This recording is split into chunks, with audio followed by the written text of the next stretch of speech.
The low hum of the Jurassic Park control room was a constant companion, a subtle drone that vibrated through the metal floor and into the soles of Ray Arnold's boots.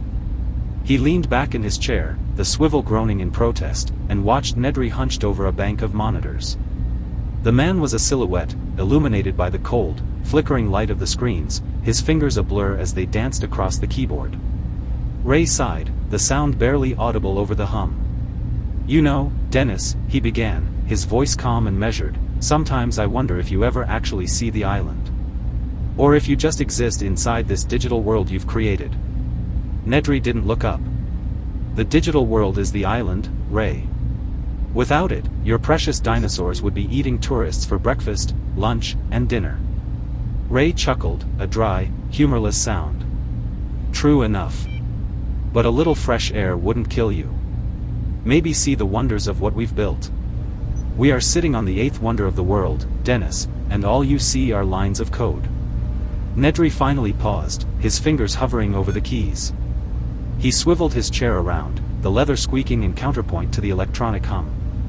His face, perpetually greasy and illuminated by the screen, was etched with a weariness that seemed to seep from the very wires he manipulated.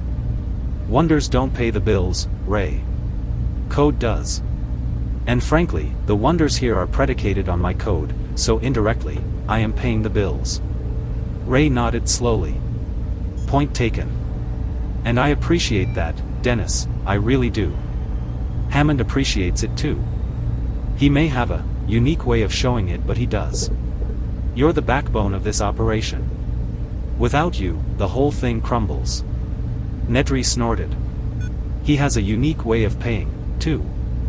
Not enough, in my opinion." Ray frowned. "Dennis, we've talked about this.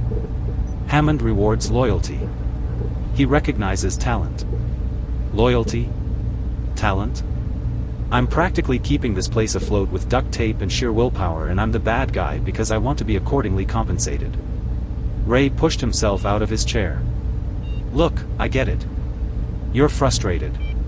You're overworked. You haven't seen daylight since, well, I can't remember.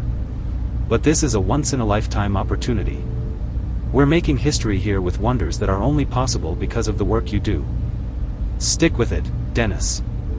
I know Hammond will recognize your contributions. He will."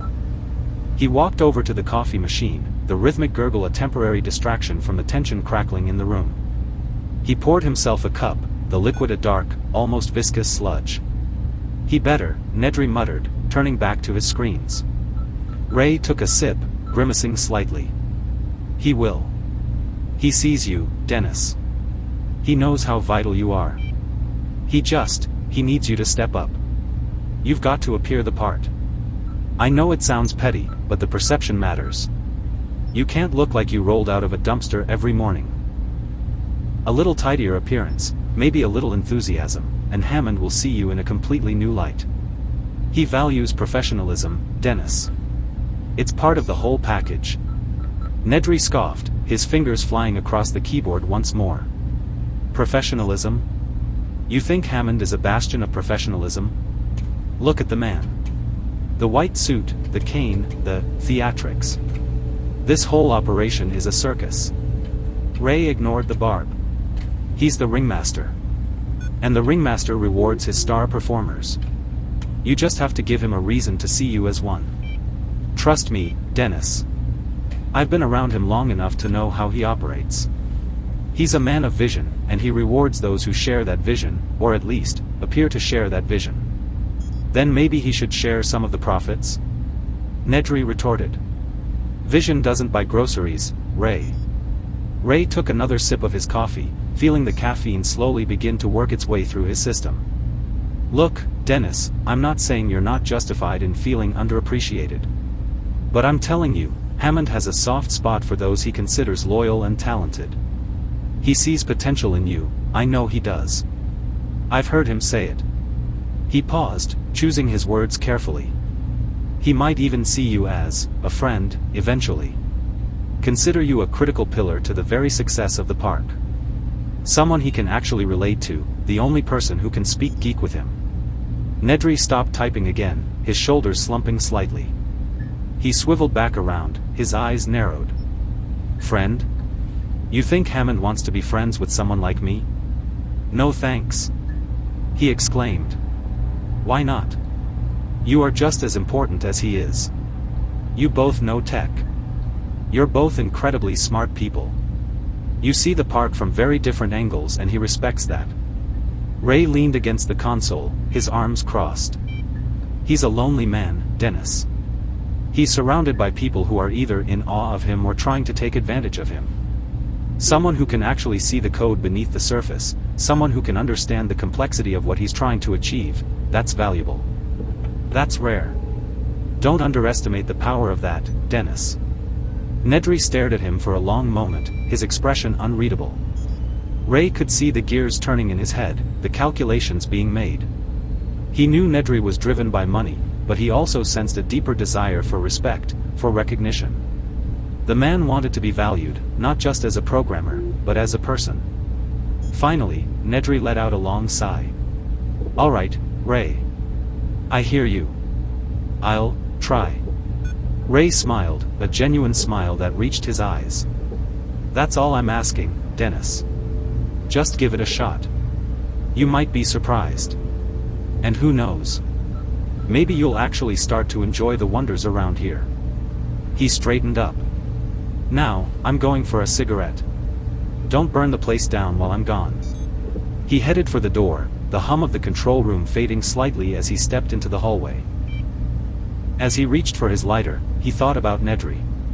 He genuinely liked the guy, despite his flaws. He saw the potential, the brilliance that was often hidden beneath layers of cynicism and self-doubt. He just hoped Nedry could see it in himself too. Inside the control room, Nedry stared at the monitors, his fingers twitching. Ray's words echoed in his head, a strange mix of encouragement and thinly veiled criticism. He knew Ray was right, to some extent. He knew he could be doing more, could be presenting a better image. But the resentment was a constant gnawing in his gut, a feeling that he was being taken advantage of, that his talents were being undervalued. He glanced at the corner of the screen, at the email icon flashing insistently. He knew what it was. Another reminder. Another threat. He clicked on it, the screen displaying the familiar, curt message, deadline approaching. Funds will be recalled if deliverables are not met. D. Dodgson the bastard.